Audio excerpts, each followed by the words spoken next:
We're getting ready. I have to wait a few minutes till the Zoom comes on. So I'll let you look at my wall.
Hi, good morning.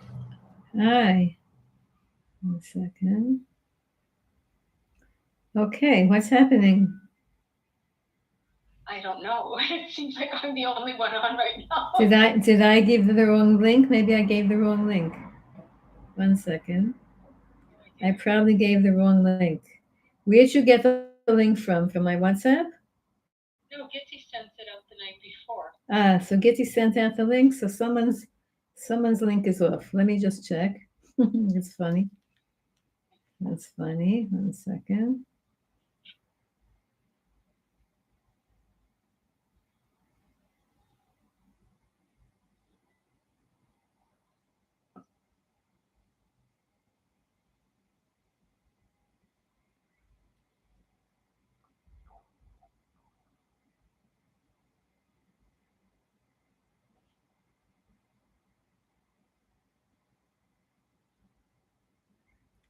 Okay, this is the same link. Let's both leave the meeting and then come back on again and see if we could find everybody. Sure. Okay.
It's still only me. Yeah, I can't figure this out. And I just texted Gitty and she's not answering. No, Gitty, I messaged her last night actually, and she wrote back that Baruch Hashem, her granddaughter just got engaged, so she's going to be away for a week. Oh, okay. So maybe this is the real thing, and maybe nobody else came to the shir. Okay, so you know what? If you don't want to give a shir just your own person, I'm okay with that. It's okay. It's okay because I have the YouTube people on, so I'm happy to give you a shir. That's, by the way, a very good color for you. Thank you. Okay. Okay. Hi from Australia to Sharon. Okay, you can't now. You can see me, okay, because I put it on. Okay, that's funny. 1 second. So, was there a shir before? Were you on the shirim before? No, there was only me, Bert's and Shatz's shir, but I didn't attend it. Oh, there wasn't ever some Gottlieb didn't give a shir? No, I don't know why. Oh, that's so funny because she told me last week that there might be a scheduling change. Then she changed it. Okay. So, what'd you say? Her granddaughter got engaged? Yeah. Oh, Mazel Yeah, Tov. granddaughter. Yeah. The granddaughter here or in America? I don't know. You don't know. She just said she'll be away for a week. Oh, okay. Okay, everybody. Let's learn a little bit. That's funny because people have been asking me for the shir and on Zoom. Okay, let's learn. So we're learning now as Parshas Kiteitzei, Kiteitzei la milchama levecha. So I'm going to do the ideas in the Parsha a little bit backwards, meaning in order to get to the main idea of the Parsha, I want to go through an easier idea. So let's look at the Chumash. It says in Parshas Kitese, we have a series of psukim that lead into other psukim, and um, and ideas that lead and cause other ideas. So, for example, it says in the Torah, in Parsha, in Perachaf Beis, Pasuk Vav, it says, if you happen to be Kit Yikare Ken Sipor, Kan Sipor Lefanecha, Baderech B'chol Eitz Ol Haaretz. If you happen to be walking, now this is a very, very complex and complicated halacha, especially, and we always have questions about this law here in Eretz Yisrael because we always have doves and pigeons in our, in our window boxes and on our porches. So we have this a lot. I was privileged to do this mitzvah several times here in Eretz Yisrael, and for the first time really in my life. I don't remember if I made a shachiyana the first time I did it. It could be that I did. I'm not sure. But the Torah tells us that if you happen upon a bird's nest, and in the bird's nest is a mother bird and chicks or eggs, then if you want to take the chicks or the eggs, you first have to chase away the mother. That's a halacha. That sounds to be a law that's coming out of compassion, and all the Kabbalists say that that's not at all the main purpose of the law, and it's very, very complex. You can't take the babies from the mother. You have to shoo the mother away, and then you could take the babies. And here in Eretz Yisrael, if anyone's done that mitzvah, they know that I learned this, that every nest of pigeons, there's a father pigeon and a mother pigeon that is sitting hatching the eggs. The father pigeon sits on the eggs during the day. Did you ever have this in your house? Did you ever do this mitzvah? You know? So the father pigeon, the male pigeon, sits on the eggs during the day, and the female pigeon comes back at night. So you can only do the mitzvah here with pigeons at night. That's number one. You also have to know how to tell the difference between a male pigeon and a female pigeon. And you also have to know that the eggs hatch very quickly, and it's almost impossible to catch the chicks because they grow very quickly. And there's always two eggs in every nest, and the two eggs hatch a male and a female. And those two, male and female, that are hatched, which are really brother and sister, they're the ones who marry and come back to that nest the next year, and they lay eggs. So it's like a whole family. It's always coming to your porch. And I had this for years. I had a part of my porch that was almost inaccessible. There was a closet on the porch, and the top of the closet, between the top of the closet and the roof of the porch, there was like about a foot, half a meter. And that's what they would always lay their nest. They would always make their nest there. And I would forget about it from year to year until it was hatching season. Then I would see there's two birds there always coming and making a big mess on my porch, and I would be annoyed because I forgot to disassemble the nest and whatever. Okay, but that's not the point I'm trying to make. So even though we're learning a little bit about this law of Kan Sipor, and in Kabbalah we're taught that the Kan Sipor is the place of Mashiach, and Mashiach is in the Kan Sipor, and it's a very big topic about the Kabbalists, and I'm not a Kabbalist, so I can't explain what it is, but it's a good thing. But it says right afterwards in the Chumash, it says, okay, if you do this Kan Sipor, if you happen to find a nest in the road, like if you're traveling and you find a nest, it's a b'diavad if you find it in your house, because then you have to make it hefker, because it can't belong to you. It's very complicated. I remember I was so excited to find this bird's nest, and I thought, I'm just going to quick chase away. And then I just happened to ask my neighbor, or tell them, you want to come do this mitzvah? And because I have a bird's nest. And they said, wait a minute, you have to do a lot of things before we can do this mitzvah.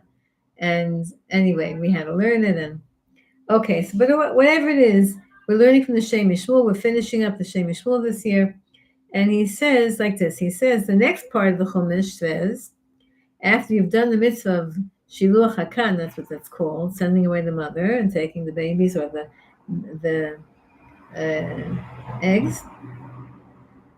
The next mitzvah is if you build a new house and you have a roof on the top of your house that's flat, you have to make that's inhabitable or any kind of a roof, then you have to put a fence around the roof that nobody should fall.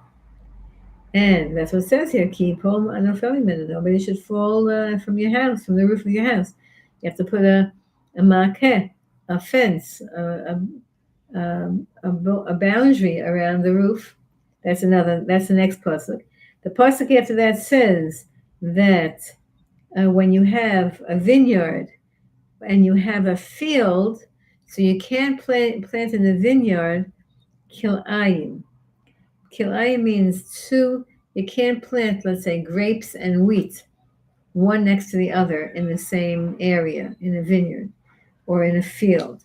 And then the next halacha is that if you have a big field and you need to thresh it, you need to use animals to, pull the wagon to make the holes in the fields that you can plant. You can't bring together a shor and a chamor, an ox and a mule, a donkey. You can't attach them together to the same yoke and having them pull the wagon together because they each pull at a different speed and a different strength, and it will give them pain. And the next thing says, don't wear clothing of wool and linen together. And the next thing talks about tzitzit. Okay, so the Shem Mishmul says like this. The Shem Mishmul says, it's a cause and effect. All of these. Now remember that the book of Devarim is a repetition of the whole Chumash. Moshe Rabbeinu was commanded by Hashem to repeat and dictated by Hashem to repeat all the laws of the whole Torah in the last month and a week. Right, he began doing it Rosh Chodesh Shvat, and he passed away Zayin Adar. So the whole month of Shvat and the first week of Adar, Moshe Rabbeinu was reciting Mishnah, the book of Devarim.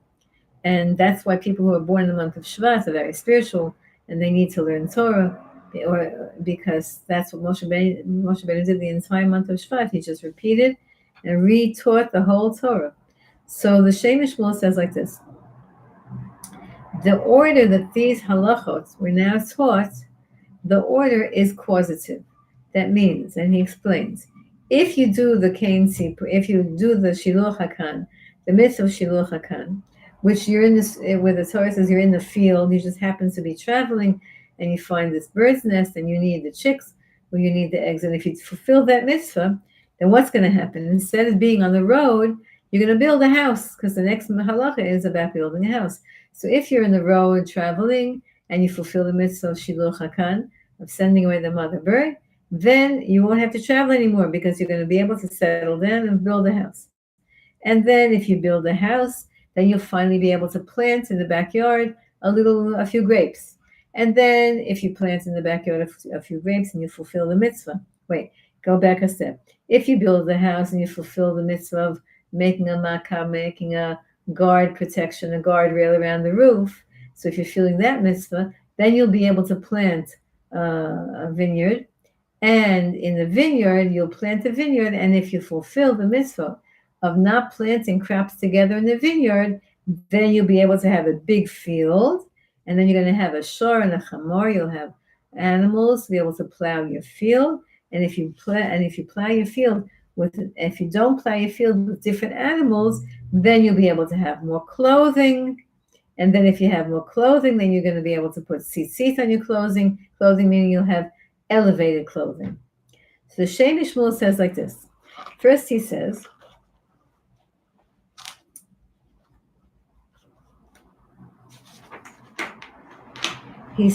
and he's quoting Rashi. Rashi says, "Im kiyamta mitzvat shiluach hakan, sofcha livnot bayit chadash, utkayem mitzvat makah, shemitzvah gorer mitzvah, v'tagir lekerem v'sadeh l'gadim u'legadim na'im v'chulei." So Rashi says that if you fulfill the mitzvahs, one mitzvah will lead to another. If you fulfill the mitzvah of Shiluch HaKan, then you'll be able to build a house. And if you fulfill the mitzvah of putting a gag around the roof around the house, a fence around the roof, then you'll fulfill the mitzvah, you'll have the mitzvah, all the other mitzvot, and then one mitzvah causes another. That's what Rashi says. So the Shem Shmuel says like this. He says, it looks to me, from if you just read the Rashi simply, it looks like you're rewarded. If you do mitzvah Shulach HaKan, you're rewarded with a house. And if you do the mitzvah of guarding your roof, then you're rewarded with the mitzvah of having a vineyard. And if you do that mitzvah, you're rewarded with a mitzvah of having a field. And we know the Shem Shmuel says that there's no reward for mitzvah in this world, right? It says, Sheschar mitzvah b'hai al maleka.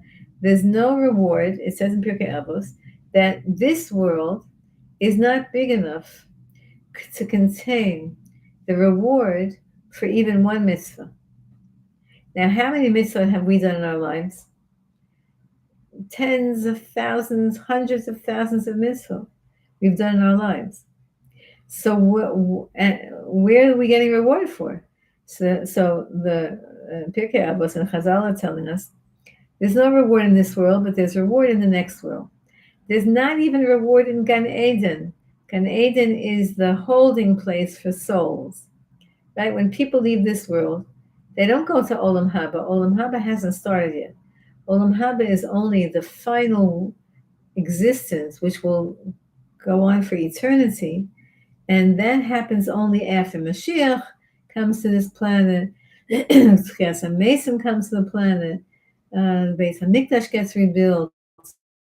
We finish till the year 6000, until we finish up till that year, and then everything shifts into a different existence, and eventually we get to Olam Haba. And Olam Haba, the world to come, or the world that's coming, Olam Haba, the world that's coming, is eternal. And Hashem is making this whole plan because he wants all of his creations to enjoy a portion in Olam Haba. And so he's making these, everything that we go through is all to get us to our portion in Olam Haba.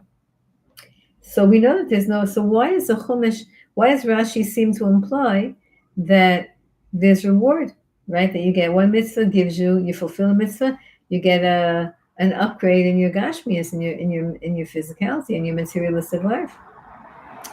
So he says like this. He says something very interesting there. And it's a very it's important to understand this concept. He says that when we talk about schar mitzvah, the reward of a mitzvah, we talk about that reward is the end point, the finality of that mitzvah. Why is it, for example, that we don't get reward on a simplistic mathematical level?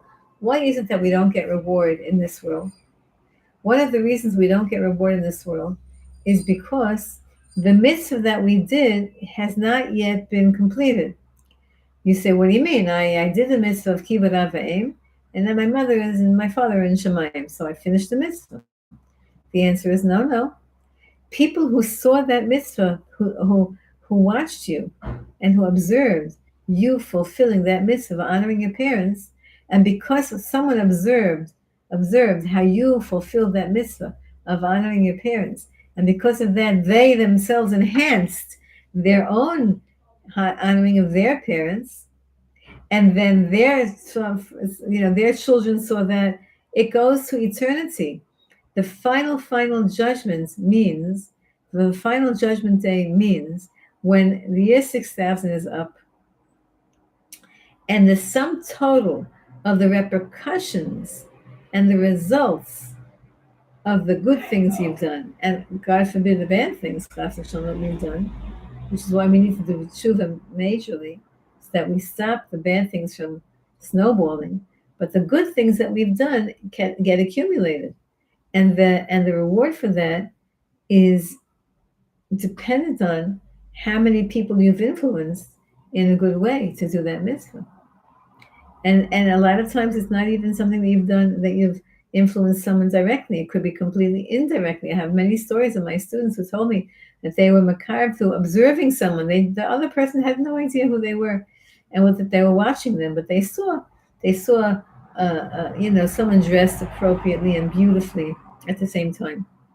There are some people who can do modesty, and they don't have any desire to look fashionable or attractive. They don't have that in their being. And so for them to put on anything works for them. They can put on anything from the time. It doesn't have to match. It doesn't have to be stylish. It could be the same outfit they've been wearing, the same house dress, the same style they've been wearing for 55 years, and it's fine with them. But there are some people who they want to look they want to look nice. And so for them, seeing this might be difficult. But when they see someone who's dressed nicely, and of course, tsanua, 100% halachic, but really nicely, and fashionably, and not even stretching halacha, totally within halacha, but really put together, matching, whatever.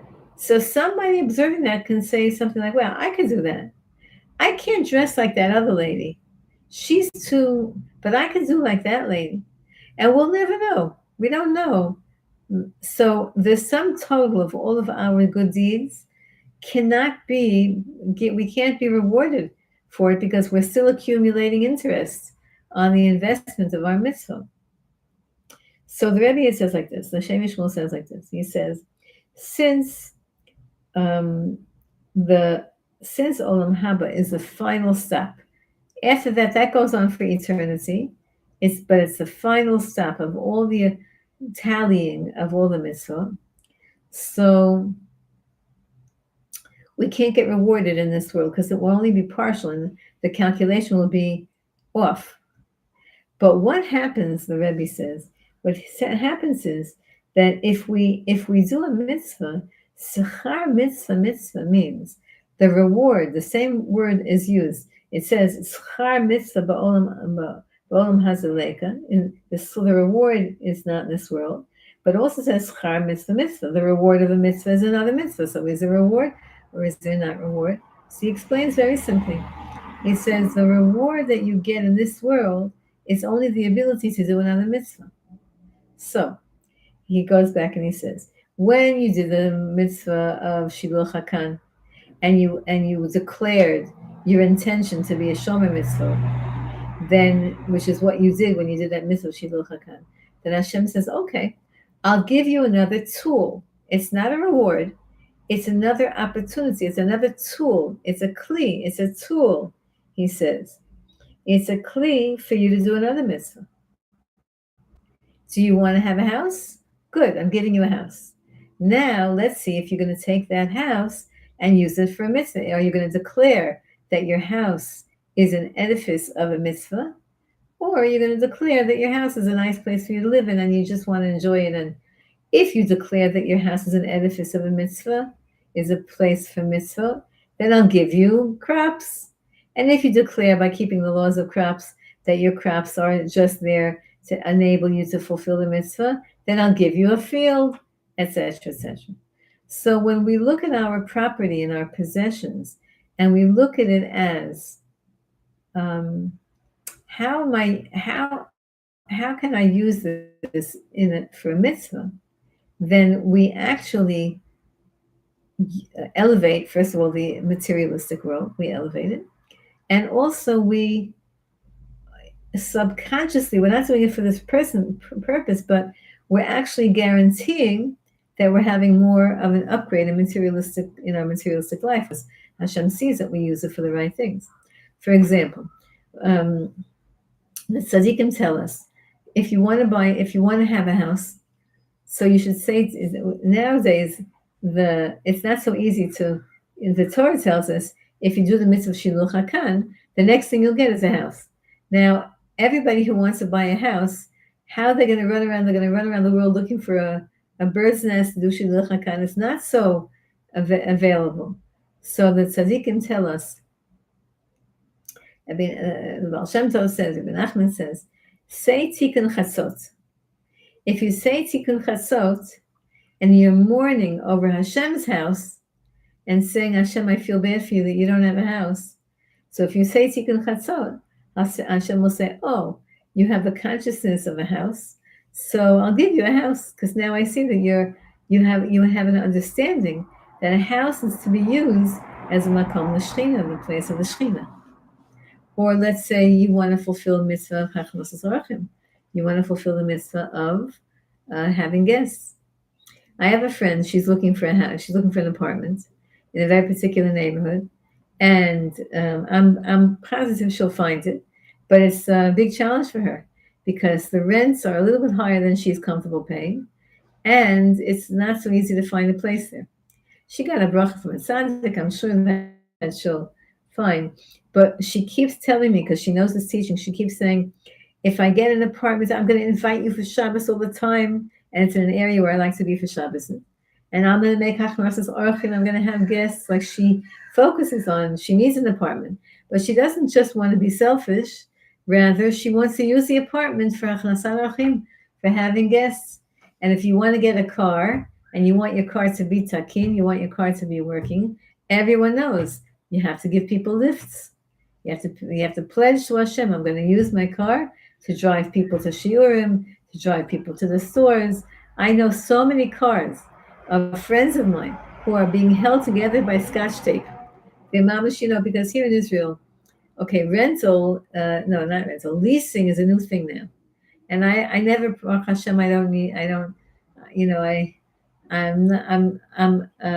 not mishubad. I'm not enslaved to a car here. I have wonderful taxi drivers and wonderful bus drivers, and Baruch Hashem Chazeh Hashem Hodel Adonai Ki Tov Kilim Chazal. I can walk, so that's how I transport. But there's a thing called leasing. In America, I used to only lease my cars because my cars were always also in America held together by scotch tape. So, but I have a few friends. They can't do leasing and they can't buy new cars. Here, people keep their cars literally till they just drop dead in the street. They just disintegrate. So, but they know I have to, every day I have to drive somebody someplace, or, once a week, have a kavua, have kaviyus, have an established schedule that I take a bunch of people to whatever shir. So when you have money is to give charity, and to give people loans, and to pay for mitzvah. Okay, so that's the hishtalshelus. That's the development in the parsha. So we have that in not the beginning of the parsha. That's already in. It's the first. It's in Shlishi. It's the end of Sheni, the beginning of Shlishi. So it's towards the beginning of the parsha, but it's an idea of evolution of an idea. It's a concept of development. One thing leads to another. One mitzvah leads to another. One blessing leads to another. That's a good thing that we say to people when somebody gets engaged in a family and there's somebody else in line. You say, okay, it should be now. Right, like a ripple effect, like a domino effect, like a snowball effect. The next one should get engaged, and the next one just go from simcha to simcha. That's an expression in Judaism, go from simcha to simcha. But now I want to deal with one of the most difficult parshios, the most difficult topics in the whole Torah, and that's the beginning of the parsha. It's ki teisei milchama loivecha, when you're going to go have wars on your enemies. And Hashem's going to make you victorious. So that's the first part. The first part is you're going to have wars and you'll win them. And we see it does not make any sense at all that the state of Israel has survived. It does not. The whole world wants us gone. Everybody. And now it's, people are taking their, PC and throwing it in the garbage. And they're saying openly, they don't want the state of Israel to exist. They don't want Jews to have a place. Jews don't exist. Jews have no rights to defend themselves. All this stuff. It's all coming out again. Now, why is it coming out again? This is all predicted in the Nevi'im. The Nevi'im told us that at the end of time, before Mashiach comes, we have to have this, that the whole world will turn against us. It's predicted. It's not scary to people who know the Nevuot, the prophecies. It's not scary. It's just like, okay, I'm observing this prophecy coming true, that the whole world is against us. And Gog and Magog, which is the Gematria 70, represents the UN. And the UN has been against us from the very, very beginning. And they're still to this very day against us. I read a statistic that there are more accusations against Israel in the UN than the sum total of human rights accusations against China, North Korea, and one more, and Iran. The sum total of accusations against humanity of North Korea, right? Communist North Korea, communist China, and one more, I think it was Iran, or maybe I forgot which the other third one was. The sum total of all of them in the UN is less than the accusations against Israel, which is the tiniest country in the world. And you wonder, like, why in the world is the world obsessed with us? Why, if people are so concerned about other people, if people are so concerned about poverty and rights, human rights, why are they focusing on us? Come, you'll see. You have taxi drivers that are Arabs. You have bus drivers that are Arabs. There's no apartheid here. There's complete freedom for law-abiding citizens. You have crazy people also here. But why don't you go to Africa? If there are people starving in India, people starving in Africa, people are starving all over the world, if you're such a humanist, then why in the world are you focusing on the place that has, we're number 3 in happiness levels in the whole world. Our economy is booming. We help you with your medical. We help you with your technology. Why in the world are you focusing on this? It makes no sense logically. And if you want to say that people have nothing to do with their lives, and they want to protest injustice, there's so much injustice in this world. Why aren't you protesting North Korea's injustice? People there are completely unfree. Or China. Or what's going on to the Muslims in China. That they're, in China, a Muslim is not allowed to read the original Quran. Not that I'm trying to defend them, just to tell you a fact. It's a fact that's irrefutable. The Chinese government decided that it doesn't like the Quran. Because the Quran is saying it wants too many, it wants a lot of children. The Quran is talking about Islam taking over the world. So the Chinese government has outlawed the Quran, and it censored it. And you can only have in your possession a censored version of the Quran. Otherwise, you go to a re-education camp, which is a concentration camp, and they torture you until you let go of your beliefs. And I forgot how many millions I forgot how you say their name. The Chinese Muslims have a certain name. I forgot how you say it, Nagwar or something like that. So how come nobody protests them? How come the Muslims are not even protesting that? How come there's no protest of the Muslim countries against their Muslim brothers in China? It's all a joke. It's all a joke. It's all Hashem talking to us. It's all the final fixings before the final redemption. And it's all the wake-up call. Good versus evil. Truth versus falsehood. That's what we're watching now. We're watching to see whose side you're going to be on. The side of truth. It's very good to be humanistic and to care about other people. Of course it's good. So care about people who need to be cared about. Care about people who need to be taken care of, who are helpless. The people in Gaza are not helpless. They've chosen Hamas. They've chosen. They like that life. And the people who didn't choose that life are very slowly, big secret that now it's all over. Now I'm going to tell you, the whole internet's going to hear this. There are many thousands of Arabs who have left Gaza, and through the auspices of Israel, and have been relocated to the countries of their choice with monetary compensation, just like what Trump announced he wants to do. When he announced last week that he wants to, well, it's not an official announcement, but they leaked it, or I don't know exactly what part of it is official, what part is not, but they're taking over Gaza, the whole Gaza, and they're going to get rid of all the Arabs there, and they're going to relocate them. People who want to relocate to any country that you want, you get 4 years of free rent wherever you want to live, 2 years of free food wherever you want to live, and $5,000 per, I think, family. And then the country that you go to is going to give you welfare and going to give you benefits and medical, etc., etc. So, and that'll be a good life for them, better than they have here, that they've been bombed and bombed and bombed. The whole Gaza is now one big garbage dump. So, and then Trump says he's going to take over Gaza. Now, that part I'm not quite sure how I feel about. America's going to take over it for 10 years and transform it into the Riviera of the Middle East. I'm not quite sure what I think about that, but okay, it's just going to at least stop the war and get the south of Israel to have an economy again. But all of this is predicted. None of this is a surprise to any Bible reading Jew or non-Jew. You just read the prophecies. Anyway, so is going to be in wars, you're going to be victorious. But this is the part that's tricky. It says, the Vishavita Shivyo, you'll take captives. V'ra'ita b'shivya eshet yifatzor v'chashakta ba v'lakachta l'chalisha. So this is the halacha of yifatzor, eshet yifatzor, the captive woman from the war, the captive battle woman from the battle. So there's books and books and books written about this. And what does it mean on every level? There's many different levels here.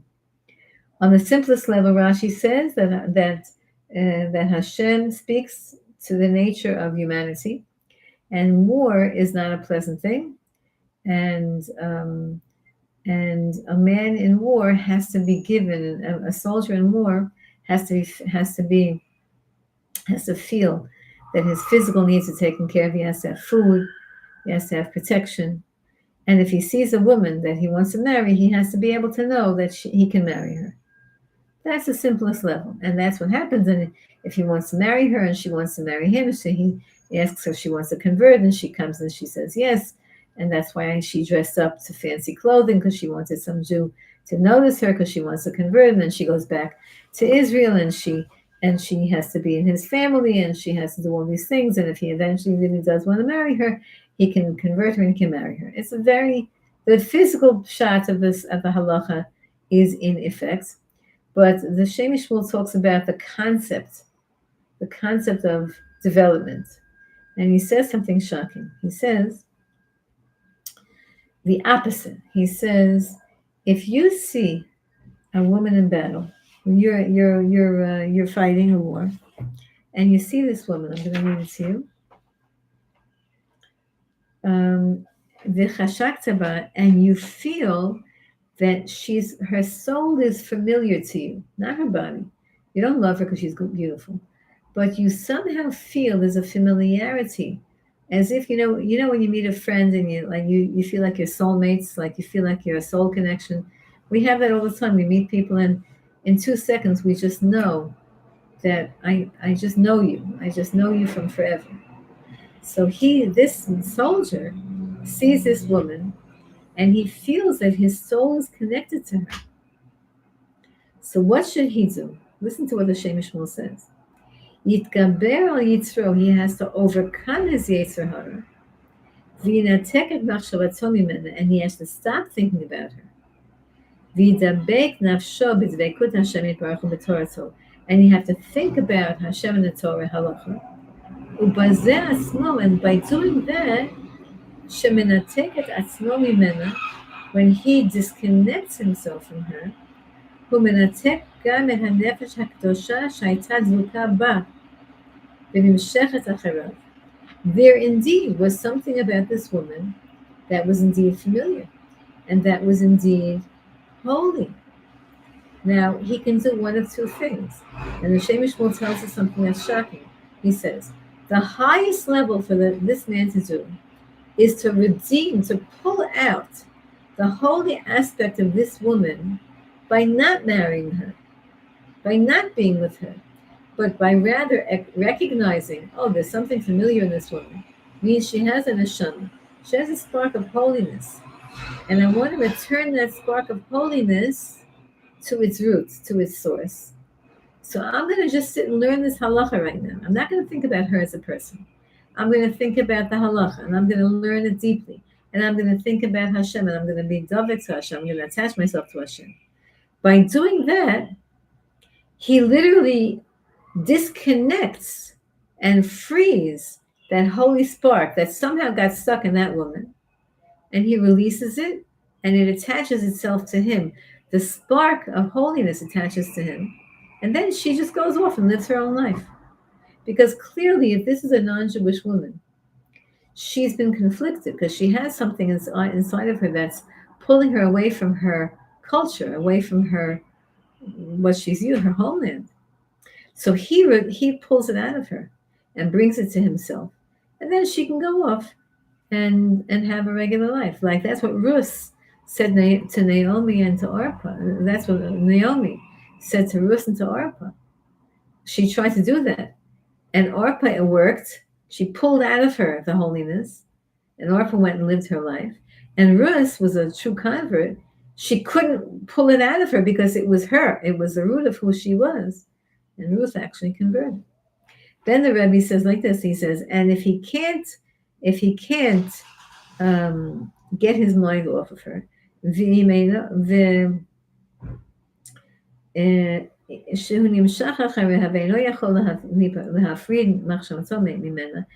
he can't separate himself from her, he keeps thinking about her, then then he's allowed to marry her. And then what happens to that spark of holiness in her? This is a shocking part. It eventually, then she has to go through a whole procedure. She has to come and be in his house, and she has to shave her hair, make herself ugly, so that he's not with her because of her beauty. And then she has to mourn and think about her past and her culture and see if she can disconnect from that. And if in the end he does marry her, then what happens is that slowly, the holiness that was attached to her eventually leaves her if she's not worthy. And eventually she gives birth to an unholy child, a ben sora moreh, somebody who's who's empty of holiness. And so the highest level, and then she goes off and lives her life. She can either stay in the family, I mean, she's officially converted, but she can either stay or she can leave. If she leaves, then she can't be sold. She has to go as a free woman. But the whole concept of this woman, this Esha Sifas Torah, is talking about sparks of holiness that are scattered all over the world and how we can redeem them. The highest level is to use them, to think about it on a high level, not to actually use it. For example, let's say you want to eat something. So if you have an appetite for something, if you have a desire for something, it's because, and if it's in your possession, if you want to eat, you see something, you want to eat it. There's a banana. You see it in the store, you just buy that banana. It was calling you. You buy the banana, you take it home. So now there's a lot of things that means that clearly there's a spark of holiness in that banana that's somehow connected to your soul. And this is a concept in Kabbalah, because the concept of souls and connections of souls and root souls and holiness is pieces of holiness. None of this is measurable by the eye. It's all concepts in Kabbalah, in Jewish mysticism. So you have your banana and you're going to eat it now. So there's a lot of things you could do. You could make a bracha on the banana and eat a bite and then share the rest of it. Or you could stuff the whole thing in your mouth. Either way, the release of the spark of holiness is going to happen if you use the banana by making a bracha first and making a bracha afterwards. The spark of holiness will be released. The question is, what's the effect it's going to have on you? If you stuff yourself with the banana, okay, it's kosher. You made a bracha before, you made a bracha after, but it's definitely not elevating you, unless, of course, you're really, really hungry, and that's your whole meal, and you're eating it with the consciousness that you need energy to live. But if you eat like a glutton, anything, it's not the highest level. The highest level would be split it in half, give half to your friend, half to one of your kids, put away for later, whatever. Make it into banana cake and use it for Shabbos. There are a lot of different ways to use things in this world. But the consciousness that everything that we have in this world, every property that we own, every clothing that we own, every article of clothing that we own, everything that we have has a spark of holiness in it that's connected to our soul. That's why stealing doesn't work. If you steal something from somebody else, it's not yours. It'll never be yours, because even if you've taken possession of it, it doesn't have your signature. It doesn't have your soul mark on it. And so you're using something that's not in alignment with your soul. It's only going to make conflict in your life. Okay, that's what we learned today. A little bit of a very, very deep subject of using this world and using the tools in this world, whatever mitzvah we have in this world, whatever property we have in this world, to use it and to bring more opportunities to you, to have more mitzvah, and on the highest level to try to elevate whatever we can with our machshava. The Rebbe here says, the Shem Mishmul says, that you can literally, just by learning about a topic, you can pull out the holiness from that topic. And you don't have to actually utilize it physically. There was a certain tzaddik, I forgot the name. I always have this thing with tzaddikim. I sometimes forget their names, forget which tzaddik this is a story about, so he should forgive me. But it was a Friday night, and there was no fish. They didn't have enough money to buy fish for that Shabbos, so there was no fish in town. For some reason, there was no fish on the Rebbe's table. And they came and they said to him, the fish course is postponed until we get fish. There's no fish. So Rebbe said, no problem. And he gave a whole discourse, a whole Devar Torah, on why we eat fish as the first course for Shabbos. And then when he finished this discourse, he said, okay, the fish course, we just fulfilled the fish course. We just ate our fish. And now, next, soup. So sometimes there's ways of doing this. There are ways of using the physical world physically, and there are ways of using the physical world spiritually. Okay, so I'm going to wish you a good week and a good Shabbos. Welcome back. This has been a funny shiur because Yitzi, I hear, gets a mazel tov, a granddaughter got engaged, so she's not here. And most of the people in the shiur I see are on YouTube. Hi, Shani, and hi, Rebbe Rachel, and hi, Yehudis. And so, but we're back, Be'ezrat Hashem, we're back to the Wednesday Parsha current events class. And so we have a new Zman, a new year, Be'ezrat Hashem coming up. It should be with mazel and bracha and hatzlacha to everybody. Thank you for coming. Amen. And we shall keep learning together and celebrate this year. Big celebrations, Be'ezrat Hashem. Now, you're very welcome, Sharon. She says that she's writing from Australia saying, Iran's long arm has reached here. Wow, that's interesting. Okay. Yes. It's going to reach all over the world. It's right. The Midrashim say that Iran has to make the whole world. The Midrash tells us that Iran has to turn the whole world upside down, and then Mashiach comes. So it's doing its job, and then Mashiach is going to come. Thanks so very much. Okay. Wonderful job. Bye, sweetie. Now I see that this shiur was not recorded on the Zoom. I don't know if the Zoom recorded. It doesn't look like it. So we'll send you a YouTube link if you want to look at the shiur. You could look on YouTube. The name of this channel that they made for me is, let's see if I can find it. I think it's called Rebbe Rachel Silver.YouTube, something like that. Put my name in, you'll find the shiur. Thank you. Thank you for coming. Good Shabbos.